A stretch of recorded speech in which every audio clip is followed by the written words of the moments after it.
Albatta bu yil umuman dehqonlarimiz uchun, nafaqat dehqonlarga, balkim g'allakorlar uchun ham yilning yaxshi kelishi, sehrog'in kelishi bu albatta quvonarli holat.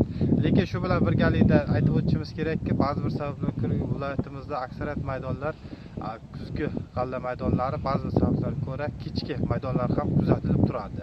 Ushbu kuzgi maydonlarga kuzgi qishda oziqlantirishda tarkibida fosfori ko'p, sulfat ammoniyli o'g'itlarni qo'llagan bo'lsak, endi kunda esa ularning rivojini tezroq yetkazib olish maqsadida karbamitli o'g'itlarni qo'llash tavsiya etiladi. Albatta bugungi kunda yog'ingarchilik yuqoriligi ta'minlanib turibdi. O'sha sehrog'in yillarda bizga oldimizga umuman qo'yiladigan talab fermerlar uchun ham, g'alla klasterlari uchun ham yuqori hosil olish bilan birgalikda donni sifatini ham yuqori olishni ta'minlaydi.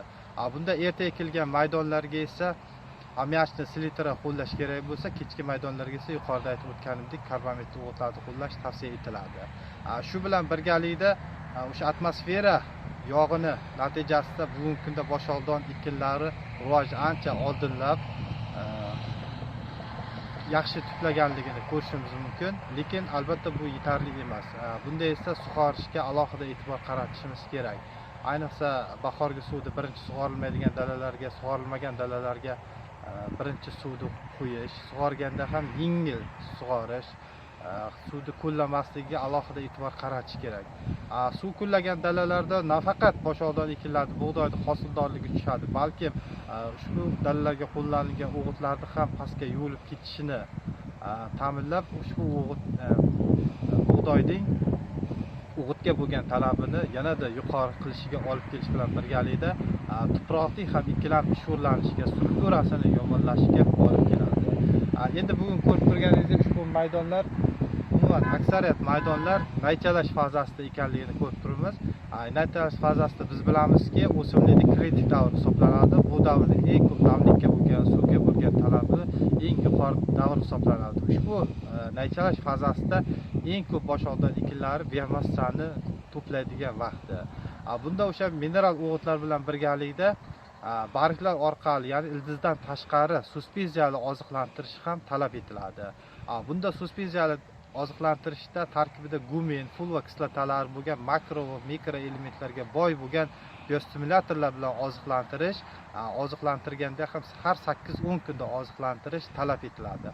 Albatta buni oziqlantirishda qo'llash usullariga alohida e'tibor qaratish kerak. Birgina misol, begonotlarga yoki hasharotlarga qarshi kurashgan vaqtda ishchi eritmani litri, ya'ni hajmi kam bo'lsa ham begonotni bitta bariga bir tomchi o'sha gerbisidlar tekkanda ham bunga ta'sir qilsa, aksincha bunga biostimulyatorlar orqali oziqlantirganda ushbu o'simlikning barglarini hamma joy ishchi eritmaga to'liq qoplangan ishlov berilgan bo'lishi kerak.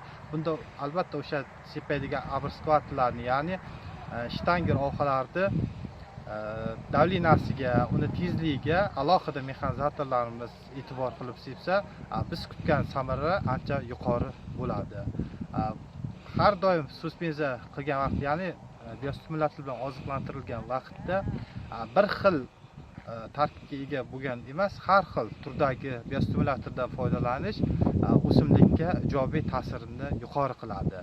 Fermerlarimiz tomonidan aksariyat hollarda karbamid o'g'iti bilan eritgan holda biostimulyatorlar orqali oziqlantiradi. Bu albatta yaxshi ijobiy natija beradi. Lekin o'simlikning hamma fazasida bu ishchi eritmani qo'llash barg plastinkalarini qotishiga olib keladi. O'simlikning barglarni qotmasligiga, yosharishiga esa har xil yangi zamonaviy biostimulyatorlarni qo'llash o'simlikni faqatgina boshog'lash fazasiga o'tgandagina karbamidli o'g'itlar bilan oziqlantirish, ya'ni barg orqali oziqlantirish ancha samarali hisoblanadi.